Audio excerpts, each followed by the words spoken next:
नेपाल सरकारको नेतृत्व प्रधानमन्त्रीज्यू सदनमा आएर माननीयहरूले उठाउनुभएका सांसदज्यूहरूले उठाउनुभएका प्रश्नको उत्तर दिनुपर्ने हो या होइन, म एउटा प्रश्न राख्न चाहन्छु। मैले 2083 साल 1 महिना 28 गते र 29 गते केही प्रश्नहरू राखेका थिएँ, जो गृह मन्त्रालयसँग सम्बन्धित केही थिए, केही रक्षा मन्त्रालयसँग सम्बन्धित केही थिए, केही अन्य मन्त्रालयसँग सम्बन्धित प्रश्नहरू थिए। ती प्रश्नहरूको उत्तर प्रधानमन्त्रीज्यूले आएर दिनुपर्छ भन्ने म माग राख्दछु, किनभने उहाँले मन्त्री परिषद अहिले विस्तार गर्नुभएको छैन। गृह मन्त्रालयको जिम्मा पनि उहाँले लिइराखेको कारणले गर्दाखेरि यो सुकुम्बासी लगायतका चाहिँ शान्ति सुरक्षासँग सम्बन्धित विषयहरूमा पनि मेरा प्रश्नहरू थिए र सीमासँग सम्बन्धित, लिपुलेखसँग सम्बन्धित विभिन्न खालका चाहिँ प्रश्नहरू हामीले सोधेका छौँ, म लगायत अन्य सांसदज्यूहरूले। रक्षा मन्त्रालय पनि उहाँले सम्हालिराखेको कारणले गर्दाखेरि प्रधानमन्त्रीज्यू संसदमा आएर हामीले उठाएका प्रश्नको उत्तर दिनुपर्छ। हाम्रो नियमावली 15 को उपनियम 2 ले त्यो भनिरहेको छ। 28 गते राखेको प्रश्न आज गर्दाखेरि 10 दिन जति भइसक्यो। त्यो उपनियममा भनिएको कुरा के छ भने 7 दिनभित्र नेपाल सरकारका सम्बन्धित मन्त्रीले उत्तर दिनुपर्छ भन्ने हाम्रो नियमावली छ। त्यसो भएको कारणले गर्दाखेरि म प्रश्न गर्न चाहन्छु हाम्रो प्रधानमन्त्रीज्यूलाई, सभामुखज्यू मार्फत म प्रश्न गर्न चाहन्छु, उहाँ यो पार्लिमेन्टको मेम्बर हो कि होइन? यो देशमा पार्लिमेन्ट छ कि छैन? हामी सबैजनाले लोकतन्त्र, यो संसदको गरिमालाई हामीले जोगाइराख्नुपर्छ कि पर्दैन, कर्तव्य पुरा गर्नुपर्छ कि पर्दैन? म यो प्रश्न गर्न चाहन्छु। यदि उहाँ आफ्नो कर्तव्य पुरा गर्न सक्नुहुन्न भने उहाँले मार्ग प्रशस्त गर्दाखेरि राम्रो। उहाँ नेपाली जनता, यो नेपाली तपाईको चाहिँ लोकतन्त्रद्वारा स्थापित, नेपाली जनताको तपाईको मतद्वारा स्थापित संसदप्रति जवाफदेही हुनुहुन्न भने उहाँ को प्रति जवाफदेही हुनुहुन्छ? माननीय सभामुख महोदय, म 18 वर्षको हुँदा जुन समस्या झेलेको थिएँ मैले, मेरो छोरो 18 वर्ष पुगिसक्यो, त्यो समस्या जिउँदैछ। मलाई आज सुनसरीका एक युवकले निवेदन दिएका छन्।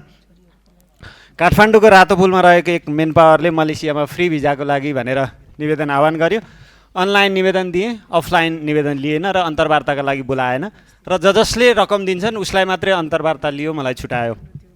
यस्तै टोपाज इन्टरनेसनल रातोपुल मेन पावरमा मलेसियाका लागि 50-60 जनाको प्रक्रिया पुरा भएको छ र 4 लाख रुपियाँ दे, तर क्युआर अथवा ब्याङ्कमा पर्दैन, नगदले भनेर उनीहरूले, मेन पावरले उनीहरूलाई भनिरहेको छ।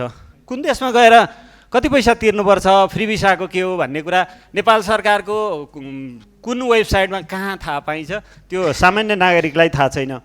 सरकारले क्विक रेस्पोन्स टिम बनाओस्, तत्काल ठाउँको ठाउँ कम्पनी खारेज लगायतका कारबाही गर्न सकोस्। म कसैसँग डराउँदिन भन्ने व्यक्ति पनि एकपटक पाल्पा बुटोल सडक खण्ड अन्तर्गतको सिद्धबाबा क्षेत्रमा ट्राभल गरिरहँदा भगवानलाई सम्झेर मेरो रक्षा गरिदिनुहोस् भनेर भनिरहेको हुन्छ। यस्ता डरलाग्दा सडक खण्डहरू नेपालमा कति छन्। बर्खायाम सुरु भएसँगै तराईमा डुबानको क्षेत्र बढिरहेको हुन्छ। आफ्नै घरको आकाशमा, आफ्नै घरको छतबाट आकाशतर्फ हेरेर हेलिकप्टरलाई हात हल्लाएर गुहार मागेको पनि हामीले देखि नै रहेका छौँ। म सभामुख महोदयले आग्रह गर्न चाहन्छु, जीवनको कुनै मूल्य हुँदैन सभामुख महोदय, तर नेपालमा वर्षौँदेखि विपद हुन्छ, छानबिन समिति बन्छ, सरकारले दुःख व्यक्त गर्छ, सामान्य राहत बाँड्छ अनि जिम्मेवारीबाट भाग्ने प्रवृत्ति फेरि दोहोरिन्छ। सभामुख महोदय, विश्व स्तरमा इबोला जस्ता भाइरसहरू बढिरहेका छन्, नेपालले यसको तयारी के गरिरहेको छ? म सभामुख महोदयको मार्फतबाट सरकारलाई आग्रह गर्न चाहन्छु, विपद आएपछि होइन, विपद आउनु अगाडि यसको तयारी गरियोस्, ताकि नागरिकलाई यस्ता समस्याहरूमा राज्य पनि हाम्रो साथमा छ भन्ने महसुस होस्। बिस्तारै बर्खाको मौसम सुरु हुँदैछ। यति बेला यहाँ हामी समृद्धिको ठुलो बहस गरिरहँदा बाहिर ठुलो पानी दर्क्यो भने मेरो मन झस्केर सिधै इलाम पुग्छ, किनकि इलामका सडकहरू भत्किन्छन्, पहिरो जान्छ, बिरामी बोकेको एम्बुलेन्स, यात्रुवाहक बस र दैनिक उपभोग वस्तु बोकेका सवारी साधनहरू बाटोमा अलपत्र पर्छ। सरकारले अधुरा योजनाहरूलाई पूर्णता दिने भनेको छ। त्यसैले म सरकारको गम्भीर ध्यान आकर्षण गराउन चाहन्छु। राजदुवाली, दमक चिसापानी, नेपालटार मङ्गलबारे धुसेनी, राके रवि भेडेटार, बेलासे, मदन भण्डारी राजमार्ग लगायत महत्त्वपूर्ण सडक तथा पुलहरू नबन्दा हजारौँ जनताले शास्ति खेपिरहेको छ। यसको पूर्णताका लागि सभामुख मार्फत म सरकारलाई अनुरोध गर्न चाहन्छु। अपेक्षित बजेटको अभाव, कानुनी उल्झन र ठेकेदारको लापरवाहीका कारण यी सडकहरू अलपत्र पर्दा इलामका जनताले कहिलेसम्म शास्ति बोक्नुपर्ने हो। तर साँच्चै कि सभामुख महोदय, बर्खा लागेपछि न जनप्रतिनिधिहरू न त जनता नै निर्धक्कका साथ सुत्न सक्छन्।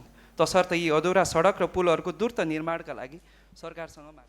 आज यस सदनमा उभिरहँदा म बानेश्वरको सडकदेखि सामाजिक सञ्जालसम्म आफ्नो हक खोजिरहेका हाम्रा जेनजी युवाहरूको आशा र आक्रोश दुवैलाई गहिरोसँग महसुस गरिरहेकी छु। सभामुख महोदय, मेरो पुस्ताले वर्षौँदेखि राजनीतिक अस्थिरता र आश्वासन मात्रै सुन्यो। इतिहासका पानाहरू बदलिए तर विडम्बना मेरो पुस्ताको भाग्य बदलिएन। आज पनि हरेक घरको कथा एउटै छ। कोही छोरा परदेशमा पसिना बगाइरहेका छन् भने कोही छोरी विमानस्थलमा आँसु पुस्दै बिदा हुँदैछन्। युवा पुस्ताले यो देश छोड्न चाहेका होइनन्, तर यहाँ रोजगारीको अभाव र विगतको सरकारको लाहाचारीले युवा पुस्ताले यो देश छोड्न बाध्य पारिएको हो। हामीले युवा पुस्ता मात्रै गुमाइरहेका छैनौँ, हामीले यो देशको सम्भावना र भविष्य समेत गुमाइरहेका छौँ। बानेश्वरमा अधिकार माग्ने जेनजी युवाहरूलाई रोजगारीको अवसर सिर्जना गरेर मात्रै यो देश रित्तो हुनबाट जोगाउन सकिन्छ। अन्त्यमा सरकारलाई अनुरोध गर्न चाहन्छु, हाम्रो यो कार्यकाल केवल सत्ता सञ्चालनमा मात्र सीमित नबनोस्, यो युवा पलायन रोक्ने एउटा परिवर्तनको ऐतिहासिक क्षण बन्योस्। धन्यवाद।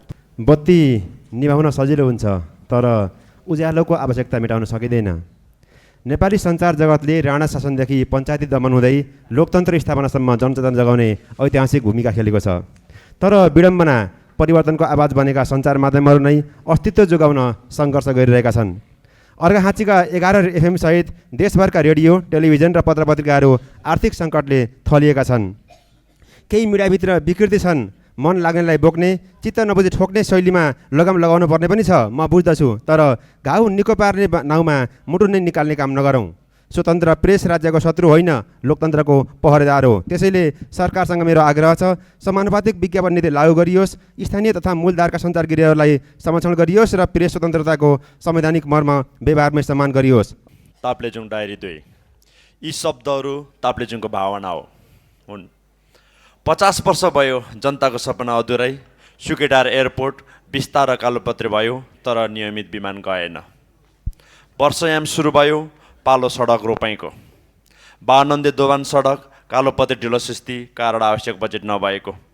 देउराली तेल्लोक सडक अलपत्र, हान्द्रुङ फुङफुङ्गे सडक हरिबिजोग, साप्लाखु सुरुखुम सडक जनबिजोग, थर्पु याम्फुदिन सडक 2046 सालबाट बनेको अहिलेसम्म उस्तै। पाथिभरा सडक मुख्य विषय नै भयो। पुलहरूको अवस्था कुन शब्दावलीले वर्णन गरौँ गरि नसकौँ सभामुख महोदय। कालोपत्रे ठेक्का लाग्यो, ढुक्क अब त बन्ने भयो। कहाँ बन्नु, जनखलपत्र। हरे के गर्ने होला, आइडिया। द्वितीयको सरकार छ, अब के को चिन्ता। सभामुख महोदय, सरकारको ध्यान आकर्षण गराउँदछु। धन्यवाद। माननीय सदस्य लिमा अधिकारी आचार्य। सम्माननीय सभामुख महोदय, हाम्रो कृषि प्रधान देशमा आज किसानको आँसुले माटो भिजिरहेको छ। मकवानपुरका दुध उत्पादक किसानको मात्रै रु 14 करोडभन्दा बढीको भुक्तानी बाँकी छ। यो एउटा जिल्लाको मात्र होइन सभामुख महोदय, देशभरका उखु, दुध, धान लगायतका धेरै उत्पादक किसानहरूको साझा नियति हो। सभामुख महोदय, जब एउटा किसानले आफ्नो पसिनाको मूल्य पाउन महिनौँ वर्षौँ कुर्नुपर्छ, तब उसले गाई भैँसीको दाना र छोराछोरीको स्कुलको फी कसरी समयमा तिर्छ। त्यसै कारण आज ऊर्जावान युवाहरू आफ्नो उर्वर जमिनलाई बाँझो छोडेर खाडीको मरुभूमि रोज्न बाध्य छन्। सभामुख महोदय, किसानको खल्ती रित्तो बनाएर देशमा समृद्धि कदापि ल्याउन सकिँदैन। मुलुकमा खाद्यान्न मात्र होइन सभामुख महोदय, खाद्य आत्मनिर्भरता चाहिएको छ। अत म सरकारसँग माग गर्दछु, किसानको भुक्तानी 15 दिनभित्र अनिवार्य फर्चुट गर्ने कानुनी ग्यारेन्टी गरियोस्। धन्यवाद। माननीय सदस्य डाक्टर लेखसङ थापा। सम्माननीय सभामुख महोदय, आज म यहाँ एउटा सांसदभन्दा पनि चुनावी दौरानमा एउटै परिवार हो भन्दै हिँडेको मोतीपुर औद्योगिक क्षेत्रका पीडित परिवारको सदस्यको रूपमा उभिएको छु। हामी विकासको विरोधमा छैनौँ, उद्योग बनोस्, देश अगाडि बढोस् भन्ने चाहना हामीलाई पनि छ। तर 6 दशकदेखि बसोबास गर्दै आएका हामीलाई नै अतिक्रमणकारी जस्तो व्यवहारमा गरिँदा हाम्रो परिवार डरमा बाँचिरहेका छन्। 2027 सालको नापीमा हाल आबादी भनेर राज्यले नै प्रमाणित गरेको छ, धुरी कर तिरेका छौँ।